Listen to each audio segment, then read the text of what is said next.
السلام عليكم ورحمة الله تعالى وبركاته. الحمد لله. எல்லா புகழும் அல்லாஹ் ஒருவனுக்கு, சலாத்தும் சலாமும் கண்மணி ஸல்லல்லாஹு அலைஹி வஸல்லம் அவர்கள் மீதும் அவருடைய குடும்பத்தார்கள் தோழர்கள் நம் அனைவர் மீதும் உண்டாகட்டும் என்ற துஆவோடு, அருமையான சகோதர சகோதரிகளே, நேற்றைய தினம் எந்த தண்ணியில் குளிக்க வேண்டும், எந்த தண்ணியில் ஒளி செய்ய வேண்டும் என்று பார்த்தோம். இன்னைக்கு இன்ஷா அல்லாஹ் தொழுகையை பற்றி பார்த்தோம். தொழுகையை கடமையாக்கிய ரப்புல் ஆலமீன் சொல்லுவான், இன்ன ஸலாத்த மக்தூபா, நிச்சயமாக தொழுகை என்பது குறிப்பிட்ட நேரத்தில் தொழுவது கடமையாக்கப்பட்டுள்ளது அப்படின்னு அல்லாஹ் சொல்றோம். இப்போ முதல் பொருளான விளக்கத்தை சொல்றேன். இப்போ லொஹருடைய வக்து 12:37 வருதுன்னு வைங்க. நம்ம ஏதோ ட்ரெயினை பிடிக்கணும், வெளியே போகணும், 11 மணிக்கு அந்த தொழுகையை தொழுதலாமாண்டா அப்படி தொழுக முடியாது. இது ஒரு சின்ன குறிப்பு. அடுத்து இரண்டாவதாக, பெண்களுக்கு தொழுகை என்பது ரொம்ப ஈஸியா நிறைவேற்றலாம் ஆண்களை விட. காரணம் என்ன அப்படின்னு கேட்டா, தொழுகையினுடைய ஆரம்ப வக்துன்னு ஒண்ணு இருக்கும், முடிவான வக்துன்னு ஒண்ணு இருக்கும். இது நல்லா கவனிச்சிங்கன்னா இந்த இன்னைக்கு பயான்ல உங்களுக்கு நிறைய குறிப்பு கிடைக்கும். இன்னைக்கு பயான்ல நிறைய குறிப்பு உங்களுக்கு கிடைக்கும். இப்போ உதாரணமா பாருங்க, ஷாஃபி மதஹ்புல 3:30 மணி 3:45 மணிக்கு தொழுதுறாங்க உதாரணமா, இல்லையா? ஹனஃபில 5 மணிக்கு வைக்கிறாங்க. இந்த டிஃபரன்ஸ் ஏன்னு பொதுமக்களுக்கு பொதுவாக தெரியறது கிடையாது. எப்படி இது எடுத்தாங்க, இமாம்கள் எப்படி இந்த டயத்தை எடுக்கிறாங்க அப்படின்னு. அருமையான சகோதரர்களை, ஒரு பொருளுடைய நிழல் 1 மடங்கு வர்ற வரைக்கும் ஷாஃபி மதஹ்புல லொஹர தொழலாம். ஒரு பொருளுடைய நிழல் 2 மடங்கு வர்ற வரைக்கும் லொஹர தொழலாம். இதுதான் கணக்கு. பெருமானார் ஸல்லல்லாஹு அலைஹி வஸல்லத்துக்கு ஜிப்ரீல் அலைஹிஸ்ஸலாம் கற்றுக் கொடுக்கும் பொழுது, ஒரு நிழல் ஒரு முறை வர்ற வரைக்கும் ஒரு நாள் தொழு வச்சு காட்டினாங்க. 2வது நிழல் வர்ற வரைக்கும் அந்த அசரை தொழு வச்சாங்க. அதனாலதான் அந்த அசர்ல மட்டும் அவ்வளவு பெரிய டிஃபரன்ஸ் வருது. அதே மாதிரி இஷ்ராக் தொழுகை எப்படி எடுக்கிறாங்க? ஸல்லல்லாஹு அலைஹி வஸல்லம் சொன்னாங்க, ஒரு பனை இதம் துண்டு துண்டா சொல்லிட்டு அப்புறம் கோர்த்துடுவேன். ஸல்லல்லாஹு அலைஹி வஸல்லம் சொன்னாங்க, ஒரு பனைமரத்தினுடைய உயரத்திற்கு சூரியன் வர்ற வரைக்கும் வந்த பின்னால் நீங்கள் இஷ்ராக்கை தொழுங்கள். ஒரு பனைமர உயரத்திற்கு சூரியன் வந்த பின்னால் நீங்கள் இஷ்ராக்கை தொழுங்க. அப்ப இவங்கள் ஒரு பனைமர உயரத்துக்கு சூரியன் வர்றதுக்கு எவ்வளவு நேரம் ஆகுனா 20 நிமிஷம் ஆகும். அப்ப சூரியன் உதயமாகி 20 நிமிஷம் கழித்து இஷ்ராக்குடைய வக்து. இப்படித்தான் கணிச்சாங்க. நிழலை வச்சோம், ஸல்லல்லாஹு ஹதீஸை வச்ச இமாம்கள் தன் இஷ்டத்துக்கு எதையுமே தொகுக்கல. சரி, இப்ப சப்ஜெக்டுக்கு வருவோம். இப்ப சுபஹ் தொழுகை இருக்குது. இந்த சுபஹ் தொழுகை இன்னைக்கு தூங்கி எந்திரிச்சு நிறைய பேர் தொழுகிறாங்க. ஸல்லல்லாஹு அலைஹி வஸல்லம் காலத்துல ஒரே ஒரு நாள் அப்படி நடந்துச்சு. ஒரு யுத்தத்திலிருந்து வெளியே வர்றாங்க ஸல்லல்லாஹு அலைஹி வஸல்லம். அப்போ நம்ம ரொம்ப களைப்பா இருக்கிறோம், தூங்கிடுவோமோன்னு யோசனையா இருக்கு. யார் எங்களை எழுப்புறது, பொறுப்பேற்றுக் கொள்வது யாருன்னு கேட்கிறாங்க. பிலால் ரலியல்லாஹு அன்ஹு ரசூலுல்லாஹ்வுடைய காலத்துல பாங்க சொல்றவங்க, நான் எழுப்புறேன்னு யார சொல்லலாம் அப்படின்னு சொல்லி பிலால் ரலியல்லாஹு அன்ஹு பொறுப்பேற்றுக்கிறாங்க. அதனால எல்லா சஹாபாக்கள், நபி உட்பட எல்லா சஹாபாக்களும் தூங்கிடுறாங்க, படுத்துடுறாங்க. ஆனால் ஸல்லல்லாஹு அலைஹி வஸல்லம் அவர்கள் சூரியனுடைய ஒளி தன்னுடைய முகத்தில் பற்ற பின்பு எந்திரிக்கிறாங்க. சூரியனுடைய ஒளி தன்னுடைய முகத்துல பட்ட பின்பு எந்திரிக்கிறாங்க. எந்திரிச்சு பிலாலை பாக்குறாங்க, அவர் மரத்துல சாஞ்சிக்கிட்டு வேகமா கோர்த்த விட்டு தூக்கிட்டு இருக்காரு. அவர் ஸல்லல்லாஹு அலைஹி வஸல்லம் அவர்கள் பிலாலை எழுப்பி என்ன எந்திரிங்க, காமத்து எழுதுன்னு சொல்லிட்டு ஸல்லல்லாஹு அலைஹி வஸல்லம் வக்துக்கு முன்னால எப்படி நார்மலாக தொழுதாங்களோ சுபுக, அந்த மாதிரி ஒரே ஒரு நாள் 63 வருஷத்துல ஒரே ஒரு நாள் அப்படி தொழ வச்சு காட்டியிருக்காங்க. இதுக்கு என்ன அர்த்தம் அப்படின்னா, என்னைக்காவது தப்பி விட்டால் இப்படி நீங்கள் தொழுது கொள்ளலாம் என்று காட்டுவதற்கு தானே தவிர, இளைஞர்களுக்கு வளமையா நீங்க இப்படி தொழலாம்ப்பா அப்படின்னு சொல்லி கொடுத்து அவங்களுக்கு கெடுத்துடக்கூடாது. மேக்சிமம் என்னைக்காவது ஒரு நாளைக்கு தூங்கிட்டோம், ட்ரெயின்ல வர்றோம், இப்போ தொழுக முடியல, பஸ்ல வர்றோம் தொழுக முடியல, அப்படிங்கிற காலகட்டத்துல இந்த ஹதீஸை ஃபாலோ பண்ணலாமே தவிர வளமையாக ஃபாலோ பண்ண முடியாது. சரி, ஓகே. இப்போ சுபுடைய தொழுகையை பெண்களுக்கு குறிப்பா சொல்றேன். இப்ப நீங்க சுபுடைய தொழுகை கொஞ்சம் லேட்டா எந்திரிக்கிறீங்க, 5 இப்ப இன்னைக்கு 5:11 அப்படின்னு வைங்க. இப்ப நீங்க லேட்டா எந்திரிச்சுக்கிறீங்களா? இந்த சுபுஹ் தொழுகை வளமையா தொழுகக்கூடிய பெண்கள் டயத்தை எந்திரிச்சோட போய் நின்று வீட்டுல தக்பீர் கட்டிடுறாங்க, நான் பார்த்துருக்குறோம், கேள்விப்பட்டிருக்கிறோம். அப்போ அவங்க என்ன செய்யணும்டா, 5:11க்கு நீங்க எந்திரிச்சிட்டீங்கன்னா பாத்ரூம் போயிட்டு 20 நிமிஷம் நீங்க வெயிட் பண்ணணும். 20 நிமிஷம் நீங்க வெயிட் பண்ணணும். சூரிய உதயத்து நேரத்தில் எந்திரிச்சிங்கடா, அதுக்கு பின்னாலதான் நீங்க சுபுவை தொழுகணும். எந்திரிச்ச உடனே சுபுக அப்படி தொழுதுற முடியாது. பக்தோடைய வந்த நேரத்திலேயே அப்படி சுபுவை தொழுக முடியாது. சூரியன் உதயமாய் கொண்டு இருக்கக்கூடிய நேரத்தில், சூரியன் உச்சியில் இருக்கக்கூடிய நேரத்தில், சூரியன் மறையக்கூடிய நேரத்தில் தொழுவது ஹராம், தொழுவது ஜாயிஸ் இல்லை. அதனால எந்திரிச்ச உடனே அந்த நேரத்தை பார்த்து நேரத்தை தான் தொழுகணும். அதனாலதான் குறிப்பிட்ட நேரம் வக்துங்கிறது ரொம்ப முக்கியம் அப்படிங்கிறத ஃபாலோ பண்ணிக்கிடுங்க. ஒரு விஷயம். சரி, எத்தனை வகையான தொழுகை இருக்குது உங்களுக்கு தெரியும். 17 ரக்காத்துகள் ஃபர்லு, அதை சொல்ல தேவையில்லை. 17 ரக்காத்துகள் ஃபர்லு. இந்த ஃபர்ல் தொழுதால் நன்மைன்னு நினைச்சு வச்சிருக்கீங்கல்ல, ஃபர்ல் தொழுதால் நன்மை கிடைக்கும், லோகர் தொழுதால் நன்மை தானே, அப்புறம் பார்த்துக்குறோம் அப்படின்னு நினைச்சிட்டு இருக்கீங்கல்ல, இந்த சிந்தனையை தூக்கி குப்பையில போட்டுருங்க. இந்த சிந்தனை முழுக்க முழுக்க தப்பானது. ஃபர்ல் தொழுதால் நன்மை அப்படிங்கிற சிந்தனையை தூக்கிட்டு ஃபர்ல் தொழுகவில்லை என்று சொன்னால் குற்றம், தண்டனை கிடைக்கும். ஒரு லொஹருக்கு ஒரு நாள், ஒரு அசருக்கு ஒரு நாள், ஒரு மகரிபுக்கு ஒரு நாள் தண்டிக்கப்படுவோம் என்று நீங்கள் ஞாபகத்துல வச்சுக்கணும். அப்படிதான் மெயில் செட் வைக்கணும். தஹஜ்ஜத் தொழுதா நன்மை கிடைக்கும், லுஹா தொழுதா நன்மை கிடைக்கும், அவ்வாபில் நன்மை கிடைக்கும், தஹஜ்ஜத் தஸ்பீஹ் நன்மை கிடைக்கும். ஃபர்ல் தொழுவது நன்மை என்பது கிடையாது. அது நெகட்டிவ்ல வரும், குற்றவியல்ல வரும். ஃபர்ல் தொழுகையை விட்டால் பாவம் அப்படிங்கிற சிந்தனை இருந்தாதான் நீங்க ஃபர்ல தொழுக மாட்டீங்க, ஃபர்லை விட மாட்டீங்க, ஃபர்ல் தொழுகாமல் இருக்க மாட்டீங்க. ஃபர்ல் தொழுகாமல் இருப்பது குற்றம், பாவம். வட்டி வாங்குவது பாவம், ஜினா பாவம், கொலை செய்வது பாவம் அப்படிங்கிற லிஸ்ட்ல ஃபர்லை விடுவது பாவம் அப்படிங்கிற சிந்தனைக்குள்ள நீங்க வாங்க. ஒரு விஷயம். ரெண்டாவதாக, இந்த 17 ரக்காத்துக்கு போக எதெல்லாம் சுன்னத்து, எதெல்லாம் சுன்னத்துண்டா, ஒரு நாளைக்கு 17 ரக்காத்து ஃபர்லு, 12 ரக்காத்து சுன்னத்து. நல்லா ஞாபகம் வச்சுக்கிடுங்க, 12 ரக்காத்து சுன்னத்து. ஆயிஷா சித்திகா ரலியல்லாஹு தஆலா, எல்லாத்துக்குமே ஆதாரத்தையும் சொல்லிடுவேன்.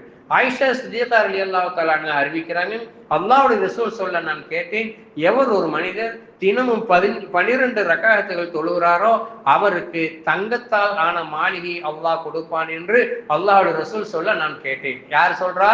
மனைவி ஆயிஷா சித்திகா சொல்றாங்க. என்ன 12 ரக்காத்து? சுபுடைய சுன்னத்து 2 ரக்காத்து, லொஹருடைய முன் சுன்னத்து 4, கவுண்ட் பண்ணிட்டு வாங்க 6, லொஹருடைய பின் சுன்னத்து 2, 8. இதுல அசருடைய முன் சுன்னத்து வராது, இஷாவுடைய முன் சுன்னத்தும் வராது. மகரிபுடைய முன் சுன்னத்து 10, இஷாவுடைய பின் சுன்னத்து 12. இஷாவுடைய அந்த ஹதீஸ்ல வர ரக்காத்து, அசருடைய முன் சுன்னத்து 4 இல்லை, இஷாவுடைய முன் சுன்னத்து 4 இல்லை. அது அடுத்த கேட்டகரியில வரும். இந்த 12 ரக்காத்துகள் ஃபர்லு 17, இந்த 12 ரக்காத்துகளும் சுன்னத்தே முஅக்கதா, கண்டிப்பான சுன்னத்துகள். அப்போ அசருடைய முன் சுன்னத்து 4ம் இஷாவுடைய முன் சுன்னத்து 4ம் சுன்னத்தே முஸக்கலா. இந்த இது எப்படி எடுக்கிறாங்க? ஸல்லல்லாஹு விடாமல் தொழுது சுன்னத்தே முஅக்கதா, கண்டிப்பான சுன்னத்து. எப்பாவது விட்டு எப்பாவது தொழுதாங்கன்னா சுன்னத்தே முஸக்கலா அப்படிங்கிற அந்த ஹதீஸ் இருந்து எடுக்கப்படும். இது விளங்கிக்கிட்டீங்களா? 17, 12. மற்ற சுன்னத்தான தொழுகைகள் இருக்கு இல்லையா? எத்தனை வகையான தொழுகைகள் இருக்கு? உதாரணமா சொல்றேன், இஷ்ராக் தொழுகை இருக்கு, சூரிய உதயமா 20 நிமிஷம் கழிச்சு தொழுகிறது. லோஹா தொழுகை இருக்குது, என்ன மாரிபு பின்னால அவ்வாபின் தொழுகை இருக்குது, தஹஜ்ஜத் தொழுகை இருக்குது, தௌபா தொழுகை இருக்குது, சஃபர் தொழுகை பிரயாண தொழுகை இருக்குது, தஸ்பீ தொழுகை இருக்குது. ஸல்லல்லாஹு அலைஹி வஸல்லம் அப்துல்லாஹ் இப்னு அப்பாஸ் ரலியல்லாஹு தஆலா அன்ஹு அவர்களுக்கு தம்பிக்கு ஸல்லல்லாஹு அலைஹி வஸல்லம் கற்றுக் கொடுக்குறாங்க, வாழ்வில் ஒரு முறையாவது அந்த தொழுகை தொழுது கொள்ளுங்கள். வருஷம் பராத்துல தொழுகிறாங்க, தஹஜ்ஜத் இதுல மேராஜ்ல தொழுகிறாங்க, எல்லா நாள்லையும் தொழுகிறாங்கல்ல, அப்படி இல்லை. ஹதீஸ்ல வரக்கூடியது வாழ்நாளில் ஒரு முறையாவது நீ அந்த தஹஜ்ஜத்திலே தொழுது கொள் என்று சொல்லி இப்னு அப்பாஸ் ரலியல்லாஹு தஆலா அன்ஹு அவர்களுக்கு ஸல்லல்லாஹு அலைஹி வஸல்லம் கற்றுக் கொடுத்ததுதான் தஸ்பீஹுடைய தொழுகை. இதை நீங்க விளங்கிக்கிறீங்க.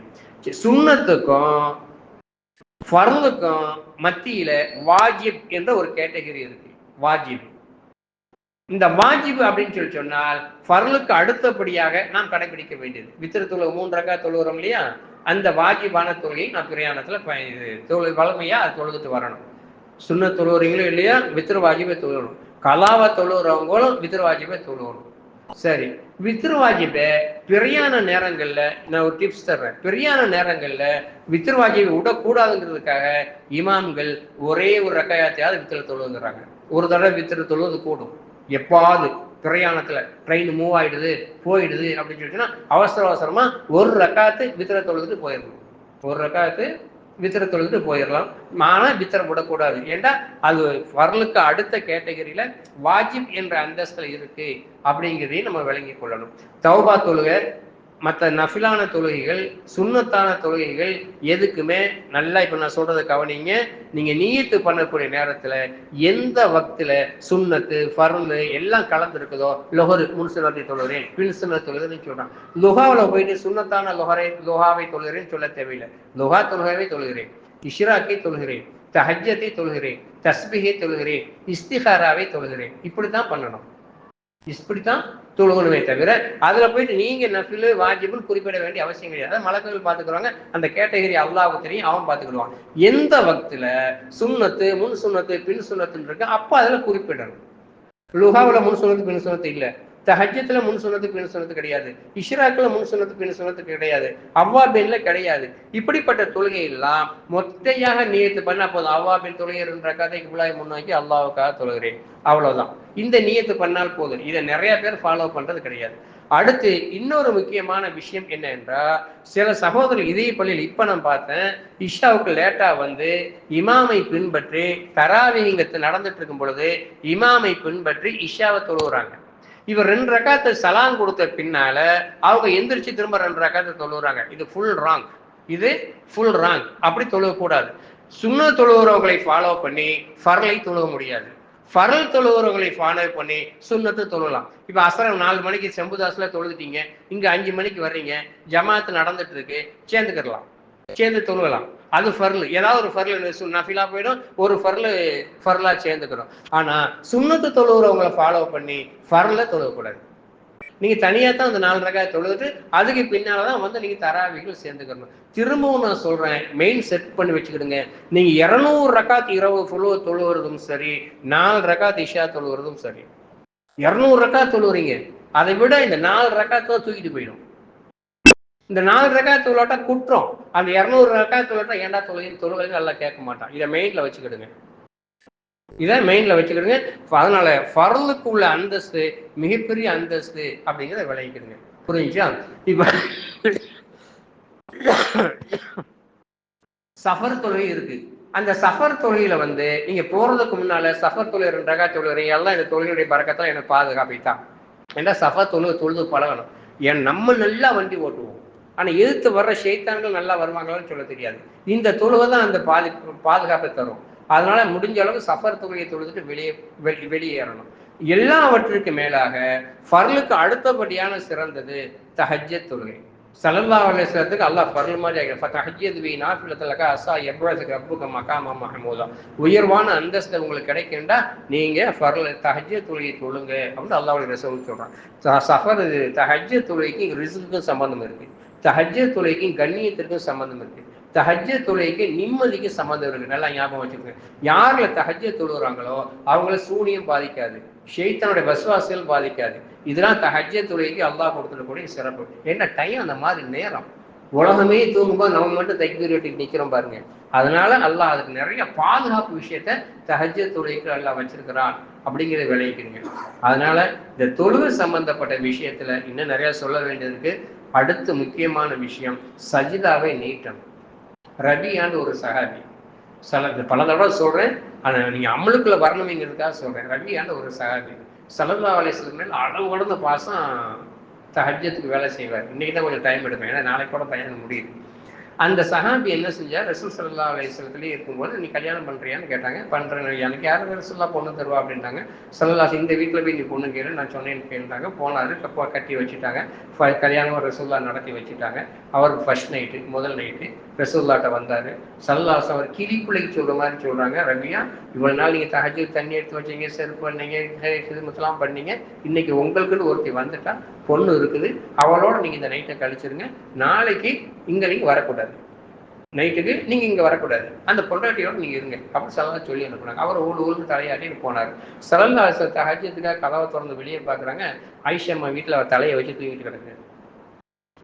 ரபியாண்டி இருக்கணும்னு பதறி போய் எந்திரிச்சாரு. எந்திரிச்சு என்னதான் வர வேணாம்னு சொன்னாங்க, ஒய்ஃப் இருக்குல்ல அங்கே போக வேண்டியதானே அப்படின்னு சொன்னாங்க. யாரை சொல்ல அதெல்லாம் பிடிக்க மாட்டேங்குது, யாரை சொல்ல உங்க நினைப்பாவே இருக்கு, உங்களை சுற்றி வரணும் போல இருக்கு, அங்கே கொஞ்ச நேரம் இருந்தேன், அவங்க ஞாபகம் வச்சு வந்து படுத்துட்டேன், இங்கே வந்து படுத்துட்டேன், உங்களை டிஸ்டர்ப் பண்ணா வாசல்ல படுத்துட்டேன். அவன் ஸல்லல்லாஹு சந்தோஷத்துல அவங்க கேட்கறாங்க, சொன்ன கட்டளை விட அந்த பாசத்தை நபி உணர்றாங்க. உணர்ந்து கேட்டாங்க, ரபியா உங்களுக்கு என்ன வேணும்னு சொல்லுங்க உங்களுக்கு என்ன வேணும்னு சொல்லுங்க, நான் தர்றேன். ஏன்னா அது கடைசி காலகட்டம். நபி வந்து செல்வாக்கோட இருந்த நேரம். பஹ்ரைன்ல ஆளுநர் போட்டாச்சு, சிரியாவில் ஆளுநர் போட்டாச்சு, ஓமன்ல ஆளுநர் போட்டா, அந்த மாதிரி நேரம். அப்போ ஸல்லல்லாஹு அலைஹி வஸல்லம் கேட்டாங்க, என்ன வேணுங்க? நான் என்ன கேட்க போறேன்? எனக்கு வீடு வாசல் சொத்து எதுவுமே வேணாம் சொல்ல. இந்த உலகத்தில் எப்படி நான் உங்களோட பின்னி பிணைஞ்சு வாழ்றேனோ அது போல மறுமையிலையும் நான் உங்களோட வாழணும். மறுமையிலும் உங்களோட நான் இருக்கணும். நீங்க எங்க சொர்க்கத்தில் இருக்கு அந்த சொர்க்கம் எனக்கு வேணும் அப்படின்னு அவர் கேட்டார். அப்படின்னா ரபியா எனக்கு ஒரு வேலை செய்யுங்க அப்படின்னு சொல்லிட்டு ஸல்லல்லாஹு அலைஹி சொல்றாங்க, உங்களுடைய சஜிதாவை நீட்டுங்கள். சையான ஹதீஸ்ங்க. உங்களுடைய சஜிதாவை நீட்டுங்கள். நல்ல நிதானமா சஜிதா பண்ணி தொழுங்க. அப்படிப்பட்ட மக்களுக்கு என்னோட நாளை மாய்ஷர்ல குடியிருக்கக்கூடிய பாக்கியம் கிடைக்கும் அப்படின்னு சொல்லி சொல்றாங்க. இது என்ன பெரிய ஆச்சரியம் அப்படின்னு சொல்லி கேட்டாக்கா, இந்த இளமையிலே சஜிதா விட்டுறோம் இல்லையா? இடுப்பை வளைக்க முடியாம, முழங்கால வளைக்க முடியாம வலி இருக்கும்போது தான் சஜிதாவுக்குள்ள வரணும். ரொம்ப நேரம் சஜிதா செய்ய முடியல. இளைஞர்கள் இதற்கு வாய்ப்பை பயன்படுத்திக்கிறீங்க. உங்களால் உடம்பு நல்லா இருக்கும்போது, சக்தி இருக்கும் பொழுது சஜிதாவில் 11 தஸ்பீகாத்துகள், 21 தஸ்பீகாத்துகள் இப்படி ஓதி பழகிட்டீங்க அப்படின்னு சொல்லிட்டோன்னா அப்புறம் அந்த இன்ட்ரெஸ்ட் உங்களை விடாது.